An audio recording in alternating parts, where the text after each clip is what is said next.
वालेकुम नाजरीन, रोज़ा और सेहत के साथ मैं हूँ आपकी होस्ट आयशा शकूर। इस उम्मीद और दुआ के साथ कि आप सब लोगों का रमज़ान जो है वो बहुत अच्छे तरीके से गुजर रहा होगा। जनाब, रमज़ान मुबारक में सबसे ज़्यादा कॉमन इश्यूज़ जो हमें आ रहे होते हैं वो होते हैं औरल इश्यूज़, हमारी बैड ब्रेथ के इश्यूज़ हमें आ रहे होते हैं। रोज़े की हालत में हमारे गम्स बहुत वीक हो जाते हैं। तो आज जितने भी हमारे डेंटल इश्यूज़ हैं हम इन्हें रिजॉल्व करने की कोशिश करेंगे। हमेशा की तरह आज भी हमारे साथ हमारे गेस्ट मौजूद हैं। डॉक्टर नदीमुर रहमान हमारे साथ मौजूद होंगे, जो जितने भी डेंटल हमारे कंसर्न्स हैं वो उनके साथ हम शेयर करेंगे। अस्सलाम वालेकुम। वालेकुम अस्सलाम। आपका बहुत शुक्रिया और आपके चैनल का बहुत शुक्रिया मुझे मदऊ करने के लिए। Thank you so much doctor साहब। रमज़ान मुबारक की आमद है, कैसे जा रहे हैं आपके रोज़े? बेहतरीन, अल्लाह का बड़ा एहसान है। देखें कि रब की रहमतें हमेशा हमारे साथ शामिल होती हैं और अल्लाह ताला ने इतना बेहतरीन अमल किया कि मौसम बहुत ठंडा हुआ और एकदम से गर्मी का एलिमेंट आया, लेकिन उसके फ़ौरन बाद बारिश हुई और ख़ासा मौसम ठंडा रहा। तो यहाँ तक सूरत हाल हुई कि बाकायदा हमें जो अपर हमने छुपा दिए थे, रख दिए थे, उनको दोबारा से निकाला और पहना। और रोज़े इतनी स्पीड से गुजरे हैं कि आज हम लोग मतलब देखें कि काफ़ी सारे रोज़े गुजार चुके हैं, तो फील ही नहीं हुआ कि रमज़ान आया है और कितनी तेज़ी से गुजर रहा है। बिल्कुल जी, रहमतें और बरकतें तो जारी हैं। वही आपकी बात कि अभी तक फील ही नहीं हो रहा कि रमज़ान हमने काफ़ी रोज़े गुजार लिए और उसी के साथ साथ मौसम वाकई इतना खुशगवार हो चुका है कि सबने अपने सर्दियों के कपड़े जो हैं वो दोबारा निकाल लिए हैं। डॉक्टर साहब, डेंटल इश्यूज हमारे बहुत ज़्यादा हो गए हैं, गम्स बहुत ज़्यादा वीक हैं, तो उसके लिए क्या करना चाहिए हमें? अच्छा, इस तरह है कि चूँकि हमारा खाने पीने का ताल्लुक़ हमारे दांतों से है और ओबियसली हमारे पूरे जिस्म का निज़ाम हमारे दांतों से ही चलता है। हम इन्हें कहते हैं कि जब मैस्टिकेशन अच्छी होती है तो खुराक के चबाने का अमल बेहतरीन होता है, तो खुराक बेहतरीन तरीके से जुज़्व बदन बनती है। एक आम सी कहावत यह है, कहा जाता है कि मुंह में 32 दांत हैं तो एक लुक़मे को 32 दफ़ा चबाया जाए। अब ये एक बड़ी बात यहाँ पर यह है कि जब आप लुक़मे को चबाते हैं, उसे ग्राइंड करते हैं, तो उसको छोटे छोटे पार्टिकल्स में तब्दील करते हैं। इसके साथ साथ होता यह है कि आपका जो सलाइवा है उसके अंदर मिक्स होता है और उस सलाइवा में अल्लाह ताला ने इतने खूबसूरत से एंजाइम्स रखे हैं कि वो बहुत सारी चीज़ें हमारी मुंह के अंदर सलाइवे के साथ मिलकर वो ग़िज़ा जो है काफ़ी हद तक हज़मशुदा हो जाती है, स्लाइमी हो जाती है, उसको निगलने में दुश्वारी नहीं होती, आसानी से अंदर जाता है। और जब वो हमारे स्टमक में जाता है तो वहाँ पर उसके मुख्तलिफ़ किस्म के एंजाइम्स और वो एसिड्स वगैरह मिलके जब उसकी डाइजेशन होती है तो फिर लिवर उसका मेटाबोलाइज अच्छे तरीके से कर लेता है। अगर आपके दांत सेहतमंद नहीं हैं, आप उसको सही तरह से चबा नहीं पा रहे हैं, लुकमा बड़ा है, आपने उसको सही तरह से ग्राइंड नहीं किया, उसमें लुआब नहीं मिला, उसमें मुख्तलिफ़ किस्म के एंजाइम शामिल नहीं हुए, तो उसका डाइजेशन जो है वो लेट होना शुरू हो जाता है। तो स्टमक में जाने के बाद क्या होता है कि वही लुकमा जो है वो आपको फिर लेट डाइजेशन में जाता है। जब लेट डाइजेशन होती है तो वहाँ पर तबखीर का अमल शुरू हो जाता है और जब तबखीर होती है तो आपको डेफिनेटली वो इरेक्टेशंस की प्रॉब्लम आती है, आपको एसिडिटी का प्रॉब्लम आना शुरू हो जाता है, आपको गैस का प्रॉब्लम होना शुरू हो जाता है और फाइनली जो हैं लोग कॉन्स्टिपेशन का शिकार होते हैं। इसके अलावा ये है कि जब ये खुराक सही तरह से मेटाबोलाइज नहीं होती, लिवर इसको सही तरह से तोड़ फोड़ नहीं कर पाता, तो वो सही तरह से हमारे जुज़्व बदन नहीं बनती। तो इसमें ये होता है कि फिर आपकी पूरी बॉडी, क्योंकि पूरी बॉडी को नरिशमेंट आपकी ग़िज़ा से मिलनी है, तो आपका पूरा जिस्म इन एक दांतों की ख़राबी की वजह से आपका पूरा जिस्म जो है वो बीमारियों का शिकार हो सकता है। बिल्कुल जी, एक दांतों की बीमारी की वजह से ऑब्वियसली जो हमने फूड इंटेक करनी है वो हमारे मुंह के ज़रिए ही जाती है। तो ये बहुत ज़रूरी है कि खाना जो है वो तहम्मुल से और आराम से खाएं। आपने जैसे बताया कि 32 दफ़ा एक लुक़मे को चबाना चाहिए, हम इस तरह से नहीं करते, हम बहुत जल्दी में होते हैं, खाना खा लेते हैं, उसकी वजह से हमारे सारे इशूज़ आ जाते हैं। ऐसे ठीक है, तो डॉक्टर साहब मुझे ये बताएं कि गम्स ब्लीडिंग बहुत ज़्यादा हो जाती है, तो रमज़ान मुबारक में ब्रशिंग ऑब्वियसली एक बहुत इंपॉर्टेंट एलिमेंट है। हमें कितनी दफ़ा ब्रशिंग करनी चाहिए, क्या ड्यूरेशन होनी चाहिए और क्या प्रिकॉशंस यूज़ करनी चाहिए? बिल्कुल ऐसे ही है। आप देखें कि गम्स का इशू सिर्फ रमज़ान मुबारक में ही नहीं बल्कि आमतौर पर रूटीन में भी हमारे यहाँ हमारे बच्चों को, हमारे बड़ों को ये बहुत ज़्यादा इशू आ रहा है। पहली बात तो ये है कि हमें पता ही नहीं है कि हमने ऑरल हाइजीन को मेंटेन कैसे करना है। नॉर्मली हम देखते हैं कि बड़े बड़े हाईली एजुकेटेड लोग इवन देन कि उनके यहाँ भी हमने देखा है कि डेंटल हेल्थ के हवाले से लोगों की इतनी ज़्यादा अवेयरनेस नहीं होती है। तो आप क्या करते हैं कि दिन में ब्रश बड़ा तीर मारते हैं तो हम एक दफ़ा ब्रश करते हैं और बहुत सारे लोग ऐसे मैंने देखे हैं जो कहते हैं जी हम 2 दफ़ा ब्रश करते हैं। अब यहाँ पर एलिमेंट आता है कि हम दिन में खाते कितनी दफ़ा हैं। हमारा ये अमल 3 मील तो हम ओबियसली लेते हैं, जिसमें नाश्ता बनता है, हमारा दोपहर का खाना है, हमारा रात का खाना है। इसके अलावा क्या है कि हम सारा दिन में कुछ स्नैक्स ले लिए, कुछ बिस्किट्स ले लिए, कुछ हमने फास्ट फूड ले लिया, कोई कोल्ड ड्रिंक पी लिया, कोई हमने स्वीट्स ले ली, कोई टॉफ़ी च्युइंगम इस तरह की कुछ चीज़ मुँह में डाल ली, लेकिन हमारी सफाई के एलिमेंट वो नहीं है। अब इसके तनाजुर में चूँकि रमज़ान मुबारक का महीना है और हम ओबियसली रमज़ान के हवाले से इस चीज़ को लेकर आगे चल रहे हैं, तो अल्लाह के नबी सल्लल्लाहु अलैहि वसल्लम की बड़ी खूबसूरत सी हदीस है कि हर वो नमाज जो मिसवाक के साथ की जाए वो अफसल तरीन नमाज है। अब इसकी अगर हम तफसीर या तशरीह में जाएं तो मिसवाक ये नहीं कि आपने पॉकेट में रखी हुई है, बल्कि इसका अमल ये है कि हर नमाज से पहले, वज़ू से पहले अगर आप मिसवाक जो है वो अपने दांतों पर करते हैं तो आपके दांत जो हैं वो सेहतमंद होते हैं, साफ़ होते हैं। और उसके बाद जब आप वज़ू करते हैं तो दो तीन बातें हैं यहाँ पर। उस दौर में मिसवाक के अंदर जो एलिमेंट मौजूद थे वो मेडिसिनल अज़ा मौजूद थे। मिसवाक के आप सॉफ्ट करते हैं, उसके रेशे बनते हैं, वो ब्रश का काम करता है। तो ये दोनों चीज़ें मिलके आपके मुंह के जो ब्रेथ है, जो हवा है, जो दांत हैं, उनको साफ़ करते हैं और उनको फ्रेशनेस प्रोवाइड करते हैं। अब दिन में तलकीन क्या है? दिन में तलकीन है 5 दफ़ा वज़ू के साथ मिसवाक करना चाहिए, बिल्कुल ठीक है। लेकिन हमारी प्रैक्टिस क्या है कि हम सुबह उठते हैं, हमारे मुंह से स्मेल आ रही होती है, मुंह गंदा होता है, हम वॉशरूम जाते हैं, ब्रश पकड़ते हैं, पेस्ट लगाते हैं, ढेर सारी पेस्ट लगाते हैं, एक ब्रश इधर मारते हैं, एक इधर मारते हैं और मारने के बाद हम गॉगल करने के बाद हम वापस बाहर आ जाते हैं एंड दैट्स इट। ये हमारी ओरल हाइजीन 24 आवर के लिए हमने मेंटेन कर ली, अपनी तरफ से हमने मेंटेन कर ली। लेकिन क्या है कि वो जो फूड पार्टिकल हम सारा दिन में ले रहे हैं वो हमारे गम्स पर डिपॉजिट होते हैं, उनके साथ सलाइवा का केमिकल रिएक्शन होता है, वहाँ पे प्लैक बनता है, फिर वो कैलकुलस होता है, फिर टाटार बनता है और फिर उसके बाद गम्स जो है वो बहुत बुरी हालत में चले जाते हैं। तो ये एलिमेंट, ये चीज़ जो है ये बच्चों से ही शुरू हो रही है और नौजवानों में, बड़ों में, और बड़े बड़े हाईली एजुकेटेड लोग भी इवन देन इसका शिकार हैं। उन्हें पता ही नहीं कि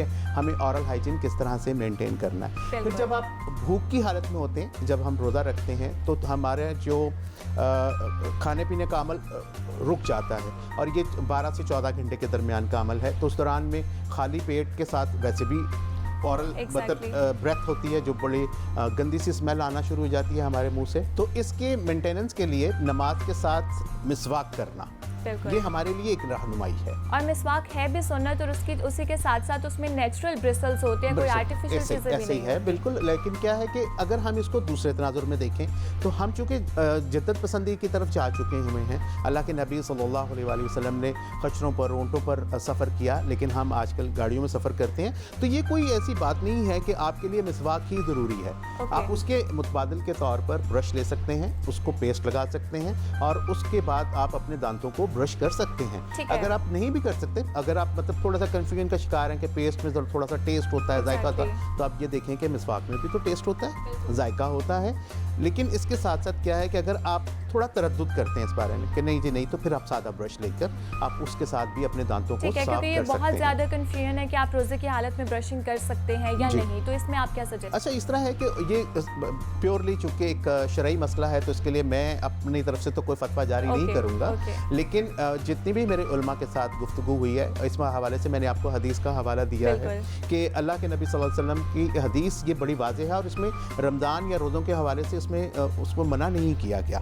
तो अगर रमज़ान में भी हम मिसवाक कर सकते हैं तो ब्रश करना कोई बड़ी बात नहीं है, हम कर सकते हैं और इससे अपने दांतों की हिफाजत को बेहतर तरीके से कर सकते हैं। जहाँ तक ब्लीडिंग गम्स की सूरत हाल है तो इसके लिए हमें अपने डेंटिस्ट को विज़िट करना चाहिए। जैसे ही आपको इंडिकेशन हो ब्रश के साथ तो फौरी तौर पर अपने डेंटिस्ट को विज़िट करें और उसे जाके अपनी प्रॉब्लम बताएं। वो आपके गम्स का मुआयना करने के बाद देखेगा कि वहाँ पर कंडीशन कौन सी है। इसकी स्टेजेस होती हैं। पहली स्टेज है जिंजिविटिस की, फिर उसके बाद पेरियोडोंटाइटिस है, फिर उसके बाद क्रॉनिक सप्यूरेटिव पेरियोडोंटाइटिस है। तो ये स्टेजेस होती हैं। कुछ लोगों का कंसेप्ट, डॉक्टर अगर आपको सजेस्ट करता है कि इसकी सफाई होनी चाहिए, स्केलिंग होनी चाहिए, तो हमारे यहाँ बड़ा मिथ कंसेप्ट ये है कि हम लोग कहते हैं कि जी सफाई करवाने से दांत कमज़ोर हो जाते हैं। एग्जैक्टली मैंने भी बहुत दफ़ा सुना है कि स्केलिंग का सजेस्ट करते हैं तो यही कहा जाता है कि ज़्यादा स्केलिंग करवाने से आपके जो दांत है वो वीक हो जाते हैं। जी अच्छा, यहाँ पर ये चूँकि मिसकंसेप्ट है। आमतौर पर होता क्या है बेसिकली, लाइक अगर मैं हूँ या आप हैं, हमने डेंटिस्ट को विज़िट किया है तो हमें ब्लीडिंग होते हुए 10 साल हो गए। बिल्कुल। ठीक है। अब वो बीमारी अपना घर कर चुकी है, उसने आपके दांतों और मसूड़ों को सेपरेट कर दिया, अलग कर दिया है।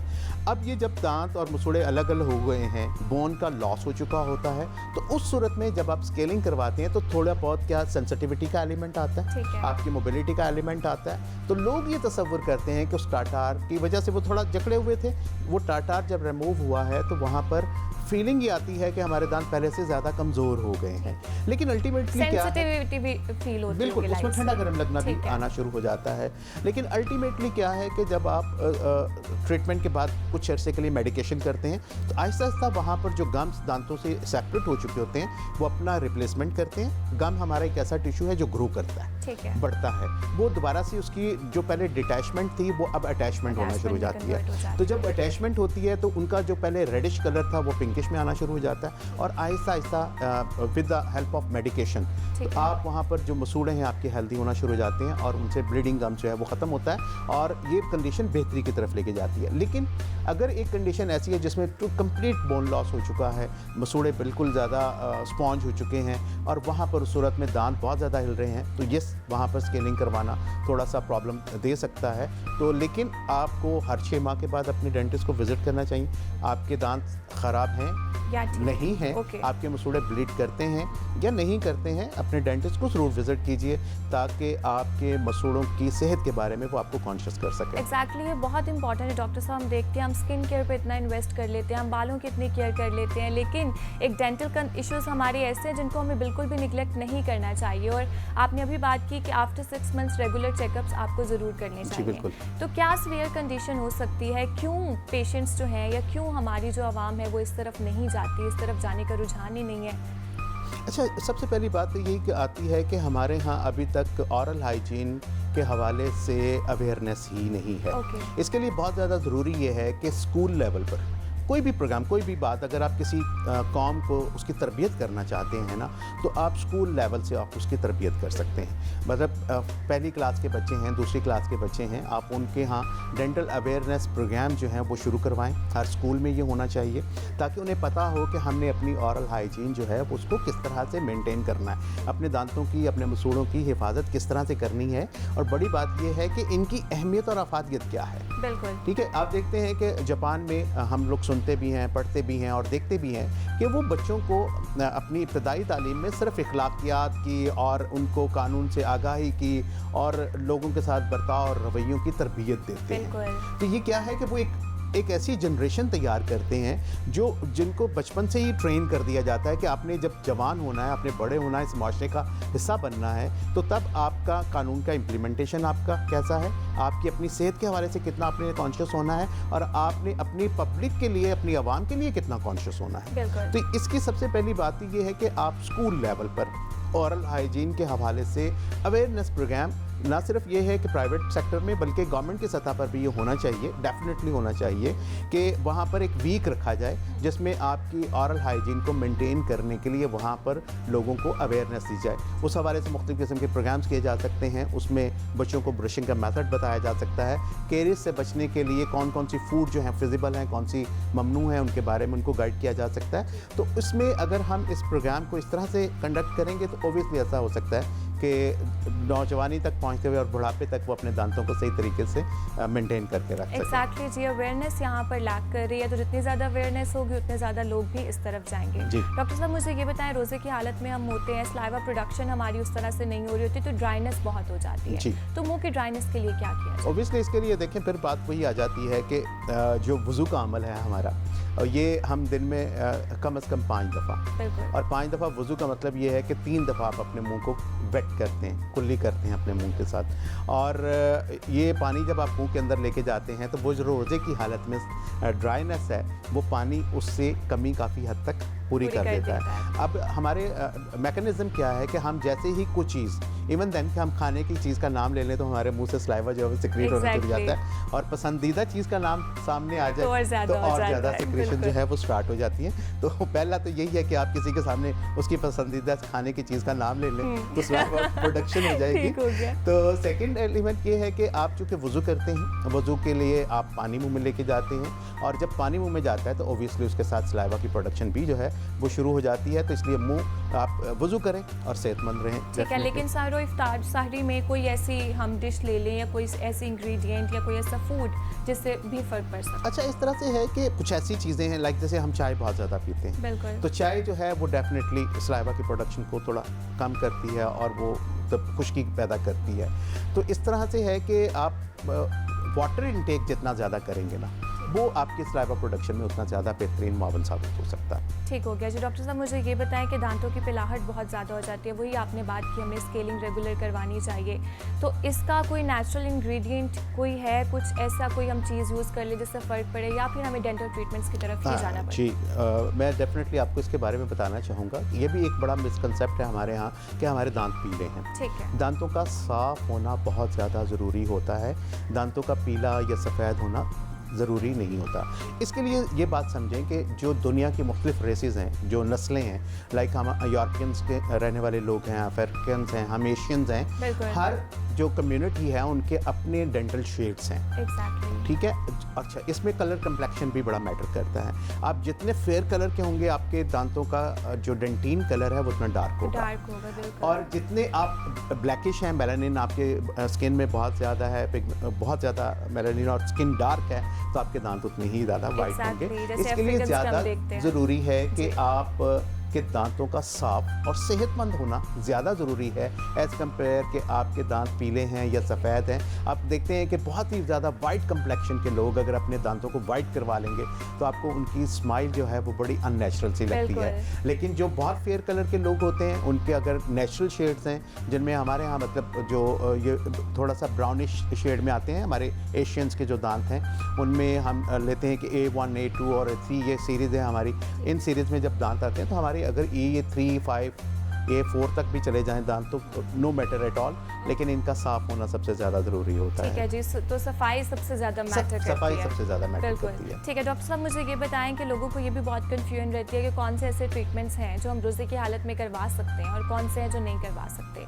लेट्स सपोज अगर हमने स्केलिंग करवानी है या रूट कैनाल करवाना है तो ये रोज़े की हालत में हो सकते हैं या हमें इफ्तार के बाद कन्वर्ट करने चाहिए? अच्छा, इसमें चूँकि मेडिसिन के जायके का एक बहुत बड़ा एलिमेंट मौजूद है, और मतलब कुछ लोग, कुछ उलमा इसके बारे में कहते हैं कि आप चूँकि ये इंजेक्शन जो, क्योंकि डेंटल प्रोसीजर्स के लिए आपको एनेस्थीसिया लाजमी देना पड़ता है, दांतों को सुन करके ही ट्रीटमेंट जो है, मोस्ट प्रोबेबली ज़्यादातर ट्रीटमेंट जो है वो दांतों को सुन करके ही दिए जाते हैं। वो रूट कैनाल का ट्रीटमेंट हो या डीप स्केलिंग हो या हमारी इवन देन फिलिंग होती है, तो कुछ लोग इतने ज़्यादा सेंसिटिव होते हैं कि वो बगैर एनेस्थीसिया लिए हुए अपना डेंटल ट्रीटमेंट नहीं करवा सकते हैं।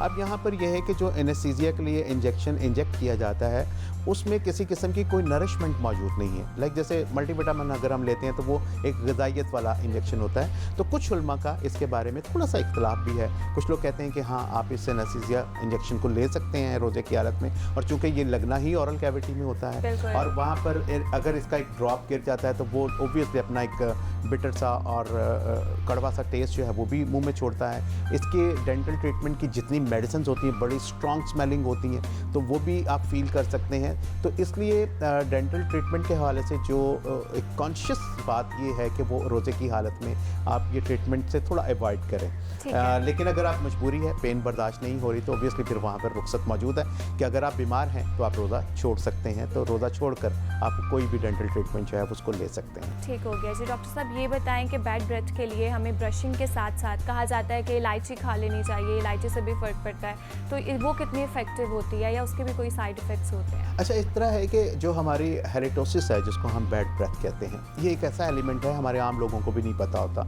हम पास खड़े होते हैं, गुफ्तगू कर रहे होते हैं, तो अगले के मुंह से बड़ी गंदी सी स्मेल आ रही होती है और हम बड़ी नागवारी का एहसास हमें फील होना शुरू होता है। तो इसका जो सबसे बेहतरीन टेस्ट है, सबसे पहले आप सुबह उठने के बाद, ब्रश करने के बाद आप अपने हाथ को इस तरह से सामने रखें। रखने के बाद अपने नाक के करीब लेके आएँ और 2-3 दफ़ा हा की आवाज़ निकाल के अपना सांस छोड़ें यहाँ पर। तो ये जो ब्रेथ है ये आपको स्मेल देगी।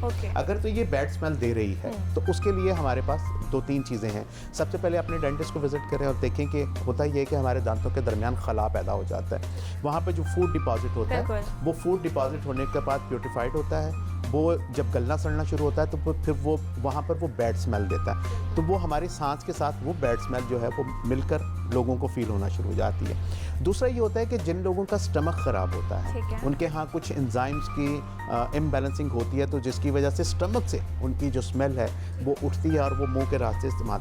तो फिर उनके लिए ज़रूरी है वो किसी गैस्ट्रोएंटरोलॉजिस्ट को मिलें, उससे बात करके उससे रिलेटेड जो ट्रीटमेंट है वो लें ताकि उसकी जो हैलेटोसिस है उसको ख़त्म किया जा सके। लेकिन इसके लिए जो नेचुरली सबसे ज़्यादा बेहतरीन चीज़ है वो ये है कि आप नीम गर्म पानी लें।